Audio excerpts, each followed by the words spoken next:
त्रिवेज media टीव्हीच्या परिवर्तनाचे शिलेदार या सदरात आजचे आपले मुख्य अतिथी आयुष्यमान किशोर बेहारे. किशोर बेहारे साहेब यांचा थोडक्यात परिचय असा की नागपूर शहरामध्ये त्यांचा जन्म झाल्यानंतर सामाजिक पातळीवर त्यांना सुरुवातीपासूनच संघर्ष करावा लागला आणि ज्या पद्धतीने त्यांचं जीवन बालपणापासून पुढे सरकत राहिलं त्याच्यातून त्यांना बाल कामगार या संकल्पनेवर काम करण्याची विशेष प्रेरणा मिळाली. आज आपण त्यांच्याशी त्या संदर्भात वार्तालाप करणार आहोत. बेहारे साहेब, त्रिवेज मीडिया टीव्हीच्या परिवर्तनाची शिलेदार या सदरात आपलं स्वागत. जय साहेब, आपण लक्ष्मीबाई मागासवर्गीय शिक्षण संस्था स्थापन केली. ही संस्था स्थापन करण्यामागे आपला काय नेमका उद्देश होता? या संस्था स्थापन करण्यामागचा उद्देश असा होता, कारण की या देशामध्ये जी क्रांती झाली ती क्रांती शिक्षणाने झाली. तर बाबासाहेब हे एक असं आमच्यासाठी नेतृत्व आहे, आमचं एक असं दैवत आहे की त्या माणसाने शिक्षणाच्या भरोश्यावर पूर्ण जगाचं परिवर्तन करून टाकलं आणि हाच दुवा घेऊन मी शिक्षण संस्थेची स्थापना केली. मला एक गोष्ट आवर्जून, तुम्ही चांगला प्रश्न केला, मला एक गोष्ट आवर्जून सांगायची आहे की जेव्हा माझे मित्र राजानंद धुमने, ते मी सेक्रेटरी होते, फाउंडर सेक्रेटरी, आम्ही दोघांनी संस्था रजिस्ट्रेशनसाठी प्रस्ताव टाकला चॅरिटी कमिशनरकडे. तेव्हा ते आमच्याकडे बघत होते, वयाकडे बघत होते आणि त्यांना वाटलं की तुम्ही शिक्षण संस्थेचा प्रस्ताव टाकण्यापेक्षा तुम्ही एखाद्या क्रीडा मंडळाचा प्रस्ताव का नाही टाकत. तर मी म्हटलं, साहेब, आधी आम्हाला शिक्षित होण्याची गरज आहे आणि एकदा माणूस शिक्षित झाला की मग त्याला ज्याचे रस्ते असतात, प्रगतीचे जे काही रस्ते असतात ते मोकळे होतात आणि म्हणून आम्ही शिक्षण संस्था रजिस्ट्रेशन करण्याचा प्रयत्न केला. या शिक्षण संस्थेला राज्य शासनाचा अण्णाभाऊ साठे पुरस्कारही मिळाला. हा पुरस्कार मिळण्याचं नेमकं कारण काय होतं? याचं असं झालं की माणूस जेव्हा काम करतो, म्हणजे मला एक गोष्ट, एकीकडे मला दुःख पण होते आहे आणि एकीकडे मला खुशी पण होते आहे. दुःख या गोष्टीचं आहे की मी इमानी इतबारे बालमजुरांसाठी काम केलं. बालमजुरांसाठी काम करत असताना समाजामध्ये दोन प्रवाह आहेत. एक प्रवाह असा आहे, तो करत काहीच नाही, थोडंसं काम करतात आणि मोठी पब्लिसिटी घेतात आणि आव आणतात की आम्ही बालमजुरांसाठी काम करतो. मुळात माझं कसं झालं की मी स्वतःच रॅग पिकर आहे, मी स्वतःच बालमजूर आहे, माझ्या नशिबी बालमजुरी आली आणि मला वाटलं की हे जी बालमजुरी, हा जो कलंक आहे, हा या निमित्ताने आपल्याला धुता यावा म्हणून मी शाळा, कॉलेज, महाविद्यालयाच्या भानगडीत न पडता बालकामगारांच्या भानगडीत पडलो. मला असं आठवते चांगल्याने की सावरगावला कदाचित एका श्रीमंत माणसाची माझं भांडण झालं आणि तो तिथला बलाढ्य माणूस होता. बोलता बोलता त्यांनी हे सांगितलं की जसं म्हणजे तुम्ही जास्त बालमजुरांचं जास्त आणू नका, तुम्ही जास्त आपुलकी दाखवू नका, जास्ती लिडरी करू नका, अन्यथा तुमचा अंजाम वेगळा होईल. या पद्धतीच्या आम्हाला धमक्या पण मिळाल्या, पण आम्ही ते काम सुरू ठेवलं. काम सुरू करत असताना सलोखा बालश्रमिक निर्मूलन केंद्राची आम्ही स्थापना केली. ते करत असताना सुद्धा माझ्यासोबत एक म्हणजे वैशिष्ट्यपूर्ण असं आहे की ते करत असताना पण राजेंद्र उमने माझ्यासोबत असायचे, ते काम करायचे. बालमजुरांचे अनेक सभा संमेलनं आम्ही गाजवली, आम्ही त्यांच्यामध्ये इन्व्हॉल्व राहिलो. पण एकंदरीत माझ्या हे लक्षात आलं की शासन, जसं कैलास सत्यार्थी सारख्यांच्या पण सानिध्यात आलो आम्ही, ज्यांना आज नोबेल परिपूर भेटला. अग्निवेश सारख्यांच्या पण आम्ही सहवासात आलो. रूपा कुलकर्णी सारखी जी मंडळी आहे त्यांच्या सहवासात आलो. विलास भोंगाडे माझे मित्र आहेत जे मेधा पाटकर सोबत काम करतात, या सगळ्या लोकांच्या टचमध्ये आलो, सहवासात आलो. त्यांची काम करायची पद्धत वेगळी, आमची काम करायची पद्धत वेगळी आहे. आम्ही ओरिजिनल लाभार्थ्यांपर्यंत कसं काम करायचं त्या मानसिकतेचे असल्यामुळे, पब्लिसिटीपासून दूर असल्यामुळे कदाचित आमचं काम समाजापर्यंत पोचलं नसेल.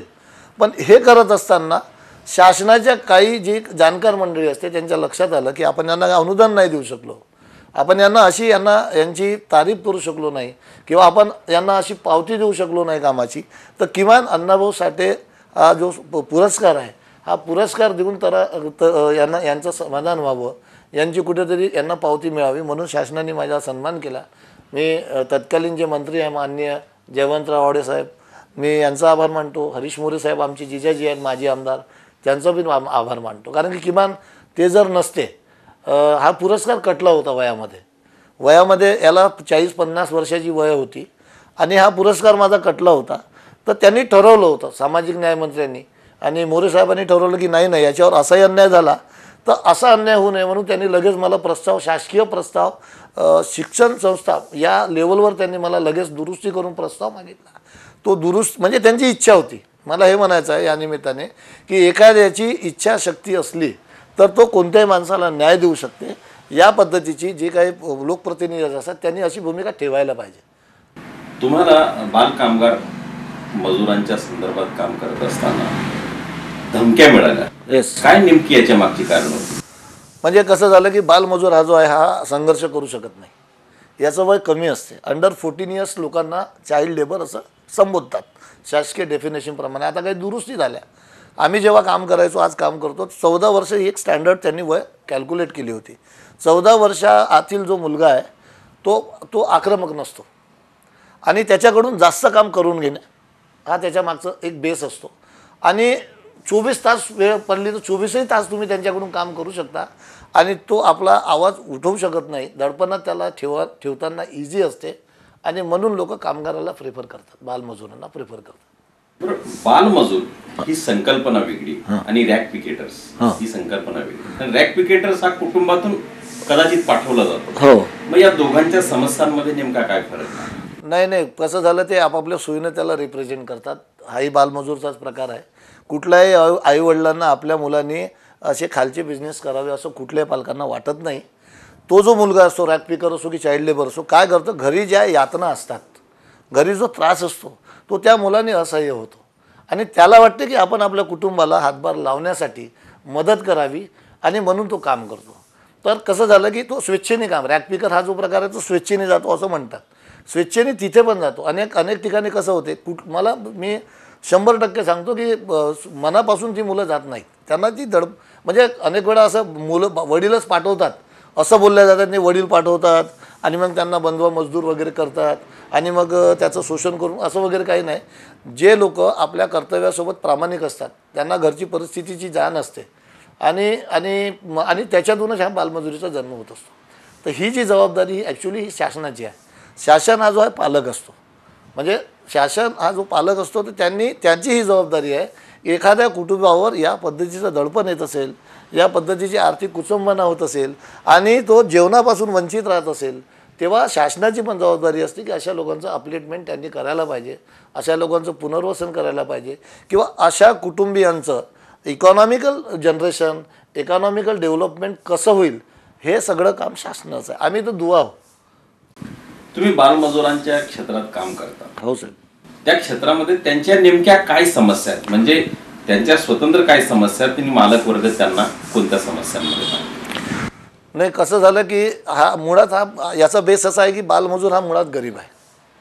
तर याच्या लिमिटेशन्स अगदी कमी आहेत. याच्या लिमिटेशन्स कमी असल्यामुळे यांच्या अशा विशेष काही त्यांच्या मागण्या नसतात. त्यांची धडपड असते 2 टायमाचं जेवण कसं मिळेल, ही पहिली त्यांची मूलभूत गरज असते आणि तेच व्यवस्थित भागत नाही. त्यामुळे त्याच्या बाकी दुसऱ्या गरजाकडे तो आकर्षित होत नाही. असं जर झालं असतं तर NGO याचा आव आणतात. बालमजूर स्वतः सडकीवर काय येत नाही, कारण की त्याला त्याची प्राथमिक गरज असते की मला 2 टायमाचं जेवण कसं मिळेल. तर त्याच्यामुळे त्याचं स्वतंत्र असं व्यासपीठ त्यांनी उभं केलं मला असं जाणवत नाही. आपण काही चौकावर मुंबई असो, दिल्ली असो, नागपूर असो, काही मुलांकडनं भीक मागून करून घेणे हा जो प्रकार असतो, तिथे हे होऊ शकतात. तिथे दडपण असू शकते, तिथे काही गँगस्टर असू शकतात, तिथे त्यांच्यावर दडपण आणणारी मंडळी असू शकते. तो एक थोडा वेगळा प्रकार आहे. बालमजुरीचाच प्रकार असाल, पण त्याच्यामध्ये कसं लादणे म्हणजे त्याच्याकडून क्राईम करून घेणे, भीक मागवून घेणे हा प्रकार त्याच्यात असू शकतो. स्वेच्छेनं काम करणारा जो माणूस असतो त्याला जगायचा आधी त्याला जिवंत राहायचं. जगला तो, मग तो पुढची लढाई नंतर लढेल असा एकंदरीत त्यांचा प्रयत्न असतो. आता हा बाल कामगार जो आहे, म्हणजे हा बाल कामगार गरीब असतो असं तुम्ही? हो साहेब. आणि दुसऱ्या बाजूला असं म्हणतात की या देशामध्ये गरिबांना सवलती दिल्या पाहिजेत. बरं. आता तो गरीब आहे म्हणून तिथं येतो की या सामाजिक व्यवस्थेमध्ये तो काही तळागाळातला समाजाचा आहे का जातीचा आहे म्हणून तिथे येतो, म्हणून तो समस्याग्रस्त आहे? यातलं काय नेमकं तुम्हाला वाटतं? तो गरीब आहे म्हणून आला की तो खालच्या जातीचा आहे म्हणून गरीब आहे म्हणून आला? नाही, आपण असा प्रामुख्याने विचार केला तर मला हे सांगायचं की तो गरीब आहे हा एक पार्ट आहेच, पण तो मागासवर्गीय पण आहे. कारण की ही जी मंडळी आहे ज्यांच्यावर या पद्धतीचं कामं करण्याची जी पाळी येते ते आपले लोक असतात. मागासवर्गीय प्रामुख्याने मागासवर्गीय असतात.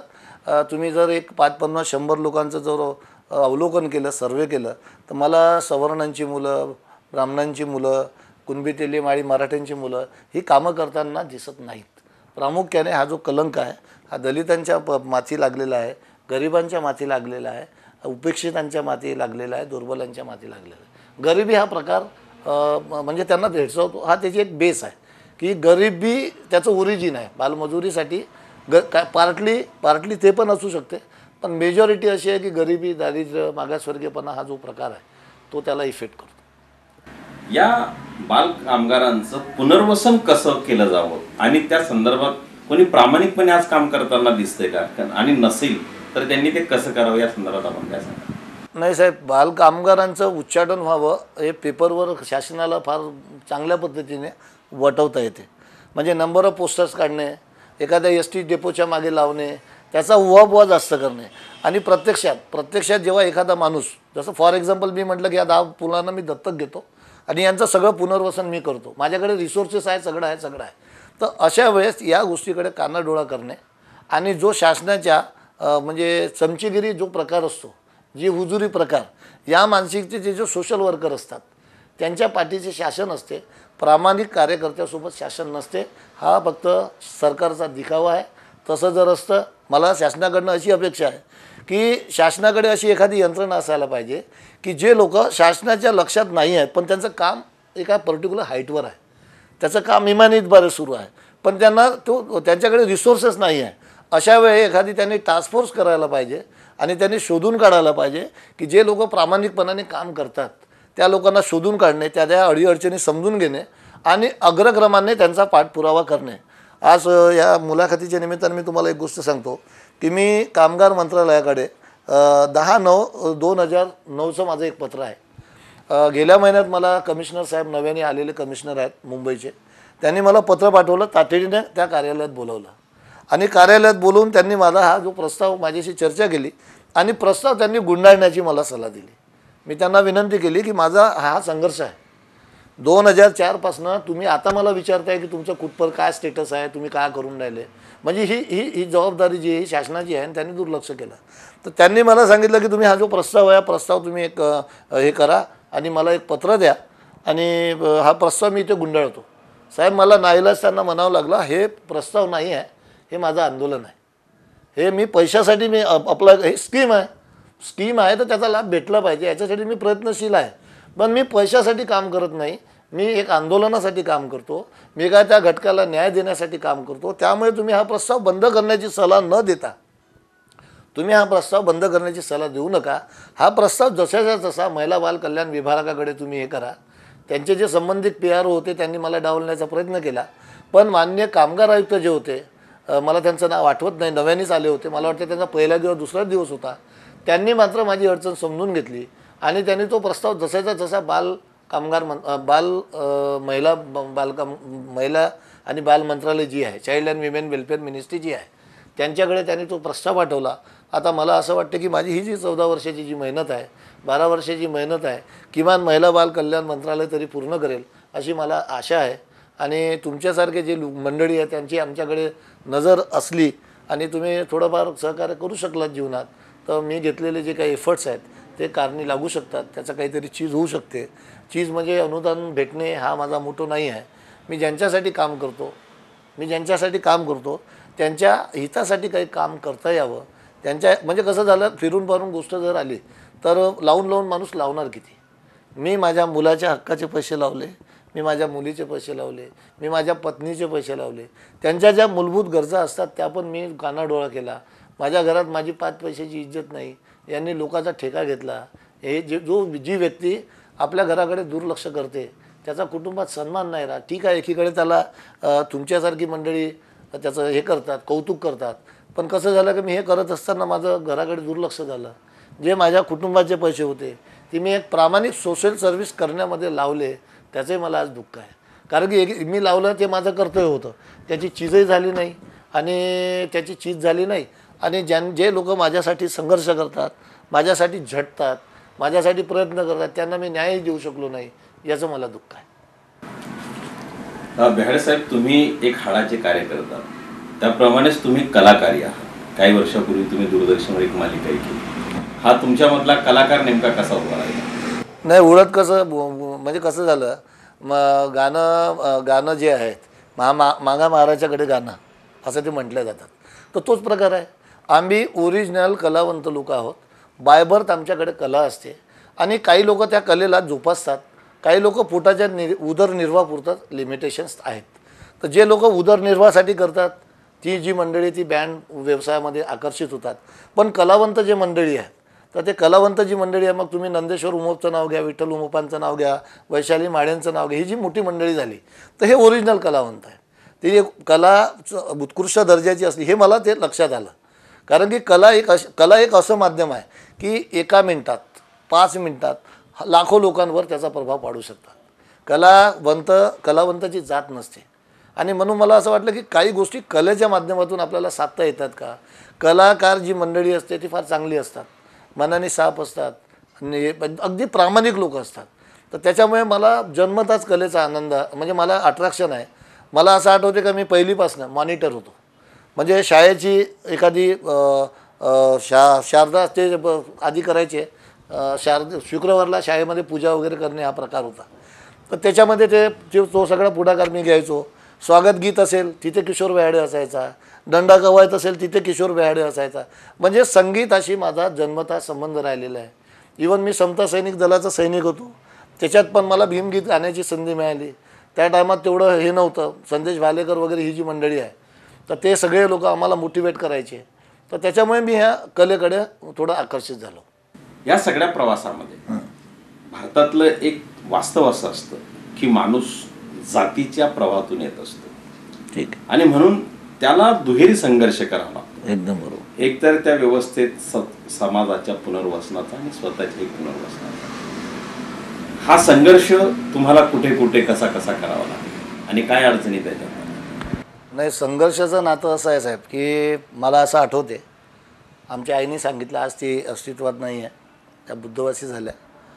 तर जसं बाळंतपण आमच्या म्हणजे माझा जन्म होता तर बाई जेव्हा बाळंतीण होते तेव्हा तिला त्या बाळंतिणीच्या वेळेस कळा येतात. बाळंतिणी बाईला कळा येतात. तर त्याची डिलेवरी जी आहे ती सुलभ व्हावी याच्यासाठी तिला कॉफी पाजणे हा प्रकार असतो. तर मला असं आठवते की माझ्या डिलेवरीची म्हणजे माझ्या जन्माच्या वेळेस आमच्याकडे चहा करण्यासाठी ते जे काड्या असतात ना त्या काड्या नव्हत्या. तर त्या उशा बिशा असायच्या म्हणजे वेस्ट मटेरियल टाकून आपण उशा वगैरे बनवायचो. त्या उशा जाळून आमच्या आईसाठी चहा कॉफी करण्यात आली आणि त्याच्यानंतर कॉफी दिल्यानंतर माझा जन्म झाला. तर संघर्ष हा जो आहे तो जन्मजात असल्यामुळे आपण संघर्ष नावाला घाबरत नाही आहे. संघर्ष ज्या दिवशी मी जन्माला आलो त्या दिवसापासून संघर्ष आहे. आजही मी संघर्षात जगत आहे आणि मला वाटते माझा संघर्ष हा जो शब्द आहे तो माझ्या मरेपर्यंत माझा काही पिछा सोडणार नाही. आणि हा माझ्या जीवनाचा एक अंग झालेला आहे. आणि मला हे म्हणायचं की प्लेन लाईफ कुणी जगते, खरी लाईफ त्यालाच म्हणायचं की पलोपल पदापदावर ज्यांच्या आयुष्यामध्ये स्ट्रगल करावं लागते.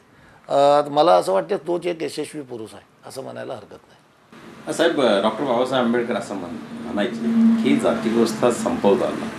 त्याच्यातला एक उपाय असा होता की आंतरजाती विवाह. तुम्ही आंतरजाती विवाह केला आहे. या तुमच्या जीवन संघर्षामध्ये तुमच्या सहचारिणीचा तुम्हाला काय नेमका पाठिंबा मिळाला या संदर्भात? नाही, फार चांगला प्रश्न केला तुम्ही. कारण की मला असं वाटते आज तिला खरा न्याय मिळेल. म्हणजे त्याचं कसं झालं, मुळात ती तिरळी कुणबी समाजाची मुलगी आहे आणि त्यांच्यामध्ये आणि ती थोडी डॅशिंग आहे. म्हणजे प्रहाराच्या विरुद्ध म्हणजे संस्कृतीच्या जर कोणी लादण्याचा प्रयत्न केला त्याच्या विरोधात जाऊन विचार मांडण्याची कुवत ठेवणारी ती माझी अर्धांगिनी आहे.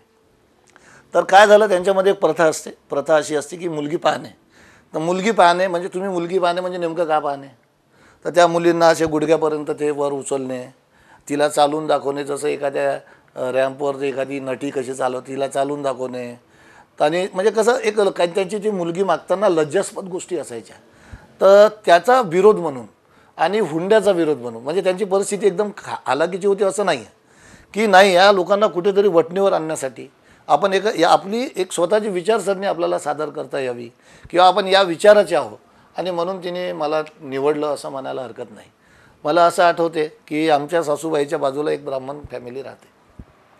तर ब्राह्मण फॅमिली राहते. तर त्यांनी काय केलं की आमच्या सासऱ्यांना डिवचण्यासाठी त्यांनी आम्हाला आपल्याकडे लग्नाचं निमंत्रण दिलं आणि आम्हाला ते कळलं नाही का त्यांनी पर्टिक्युलर निमंत्रण कशासाठी दिलं. तर निमंत्रण दिलं तर आम्हाला असं वाटलं की बाबा आम्हाला सन्मानाने ते लोक बोलवत आहे. तर मी एरवी मी असे साधे कपडे घालतो. त्या दिवशी कोट बीट घालून गाडी बिडी घेऊन मी कार बीट घेऊन त्यांच्याकडे गेलो. त्या दिवशी माझ्या सासऱ्यांचं असं स्टेटमेंट होतं की तू एखाद्या महाराचा हात पकडला असता तर मला खुशी झाली असती, पण तू एका मातंगाचा भांगाचा हात पकडला. हे जेव्हा मी ऐकलं तेव्हा आमचं अस्तित्व किती म्हणजे खालच्या दराचा विचार करतात लोक, ते मला तेव्हा जाणवलं की म्हणजे माझ्या भावाने बऱ्यापैकी प्रगती केली. म्हणजे त्याला सन्मानपूर्वक किमान नाव तरी घेतात ना की बाबा त्याच्यात काहीतरी कॅलिबर आहे.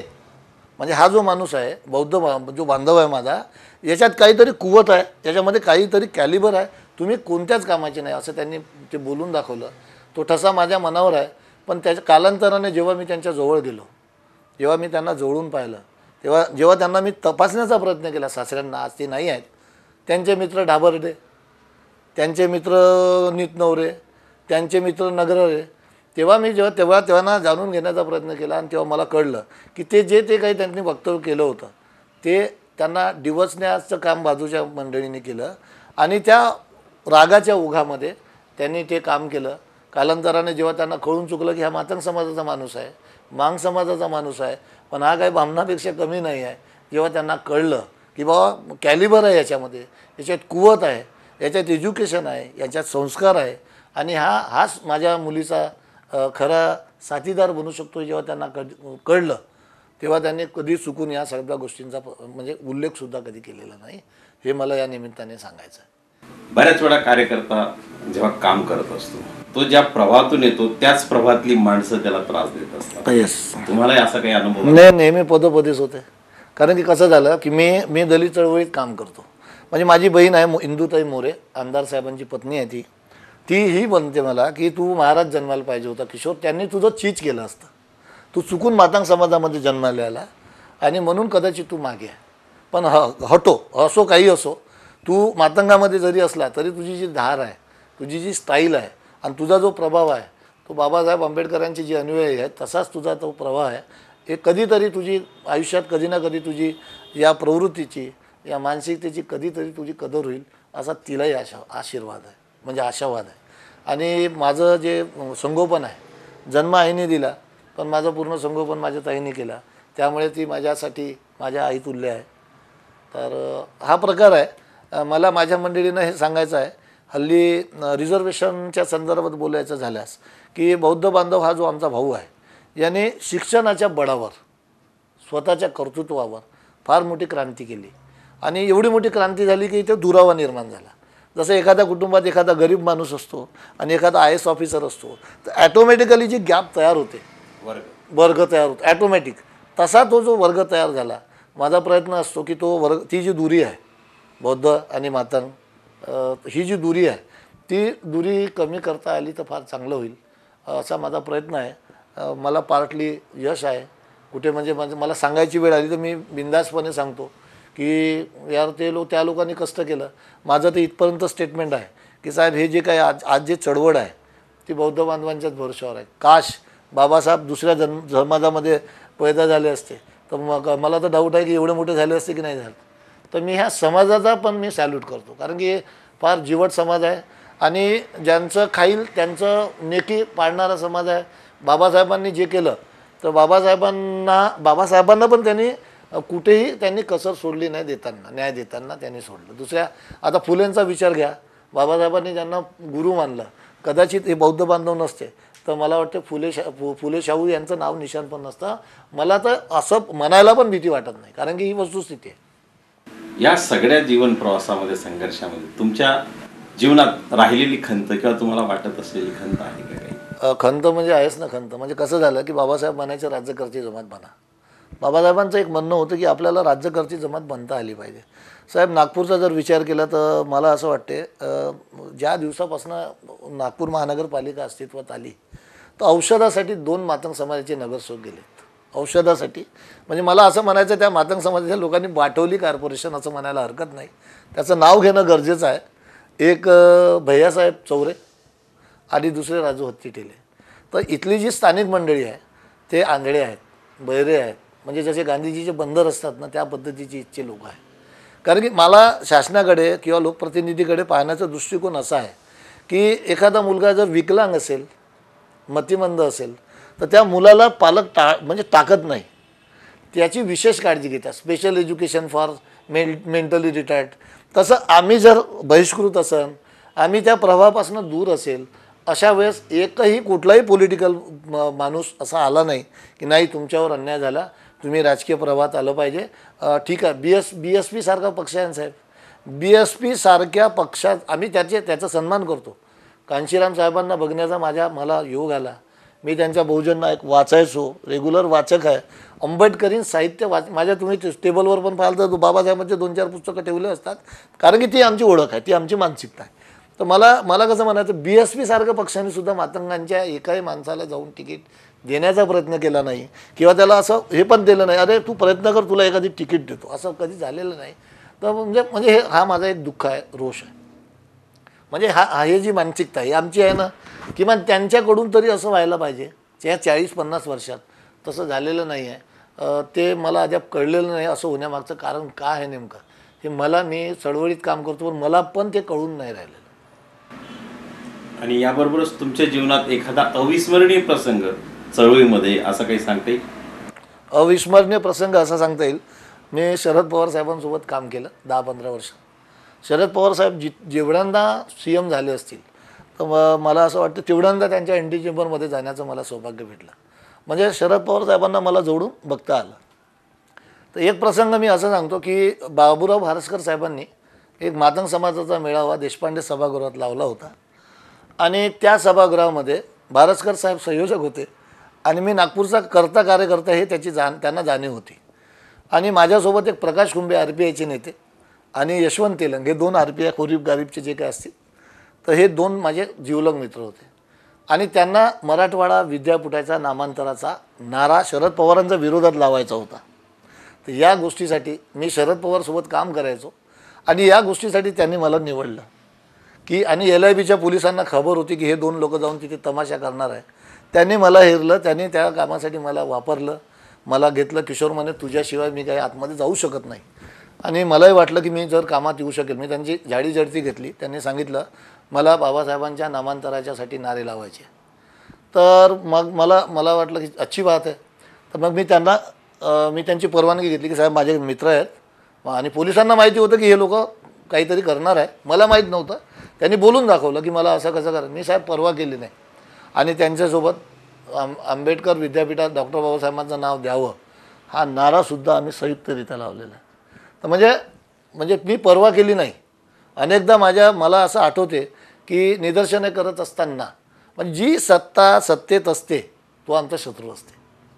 म्हणजे आमची गोची अशी होते, आम्ही प्रामाणिक कार्यकर्ते, राजकीय पुढारी असलो तरी आम्ही प्रामाणिक कार्यकर्ते असतो. आणि अनेक वेळा असं होतं की आमच्या पक्षश्रेष्ठीच्या विरोधात सुद्धा नारे लावण्याची आमच्यावर पाळी येते आणि ते आम्ही समर्थपणे पार पाडतो.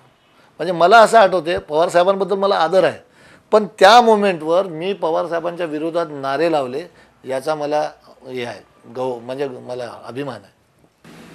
याबरोबरच तुम्ही एखादा काही सामाजिक संदेश सांगू शकता? नाही, मला हे म्हणायचं की आपली जी मंडळी आहे, जे इंटलेक्च्युअल जी दलित बांधव आहेत, बौद्ध बांधव आहे, आता यांनी ब्राह्मणावर पण मात केलेली आहे. ब्राह्मण पण आता बौद्ध बांधवाला घाबरायला लागला. कारण की त्यांचं म्हणणं असं होतं की पुन्हा एकदा राजेंद्र उमने येतीलच बोलताना आम्हाला एका सनातन मीटिंगला कॉल केला होता एका आमच्या मित्रांनी. त्या मीटिंगला ते पण होते, मी पण होतो. आणि ब्राह्मणांची निर्मिती मुखातून, क्षत्रियांची निर्मितीतून, याच्यातून आणि बाकी सगळा तो कार्यक्रम चालू झाला. आम्ही त्यांना सांगितलं की जिथून रितसर पैदा होतात, जन्माला येतात, ते इंद्रिय असताना हे इकडे तिकडे कसं काय झालं बा. आणि साहेब आम्ही त्यांची उधळपट्टी करून टाकली त्यांच्या संमेलनाची. त्याच्यानंतर त्यांनी कधी आम्हाला इन्व्हाइट केलं नाही आणि आम्हाला त्यांनी कधी बोलवलेलं नाही आहे. तर मला कसं म्हणायचं की मला ह्या सगळ्या गोष्टी काढण्यामागचं कारण असं आहे की आमची ही जी विचारसरणी आहे, आमची विचारसरणी बाबासाहेबांकडे चालली आहे. तर आता बाबासाहेबांनी केवढी मोठी दूरदृष्टी ठेवली की या समाजातला म्हणजे गांधीजी सारख्यांचं वर्चस्व असताना त्या टायमात बाबासाहेब नावाचं एक नेतृत्व तयार होते. किती चॅलेंजिंग जॉब होता.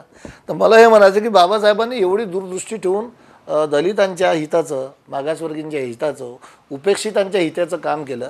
माझं जे मंडळी, मोठी मंडळी आय एस ऑफिसर लेवलची जी दलित बांधव आपले जे कॅडर आहेत आपलं, त्या लोकांनी मातंगांना रिक्रुटमेंट करताना थोडं झुकतं मॅप द्यावं. म्हणजे कसं झालं की आता आपण सक्षम झालेलं आहे. आपल्यातला जो माणूस आहे हा दुबळा माणूस आहे. बाबासाहेबांनी ते पागेत पाहिलं वगैरे वगैरे हे जे आपण सांगतो की आरक्षणाचा जन्म कसा झाला, तर ही जी दरी आहे ना, मातंग आणि बौद्धांची जी दरी आहे, त्याचं कारण असं आहे ह्याचा कुठेच टिकाव लागत नाही. ज्या दिवशी तो थोडा फायनान्शियली साऊंड होईल, तो आपल्या मुलांना चांगल्या शाळेत शिकवेल, ज्या दिवशी शाळेत शिकवेल निश्चितच त्याच्या घरात कलेक्टर जन्माला येईल, निश्चितच त्याच्याकडे एखादा कमिशनर जन्माला येईल. तर ही जी दुरी आहे, म्हणजे ज्यांच्या हातात रिक्रुटमेंट सारखे पॉवर आहेत त्यांनी रिक्रुटमेंट करताना मातंग समाजाला झुकतं माप द्यावं असा आशावाद माझा आहे आपल्या मंडळीकडून. चालतं बोलतं आत्मचरित्र ज्याला म्हणावं असं व्यक्तिमत्व आयुष्यमान किशोर बेहाडे साहेब यांचं आपण नुकतंच सगळ्यांनी ऐकलं. आणि किशोर बेहाडे साहेब यांनी त्रिवेज मीडिया टीव्हीच्या परिवर्तनाचे शिलेदार या सदरात आपला अमूल्य वेळ दिला, त्याबद्दल त्यांचे पुन्हा एकदा आभार व्यक्त करून रजा घेऊया. जय जय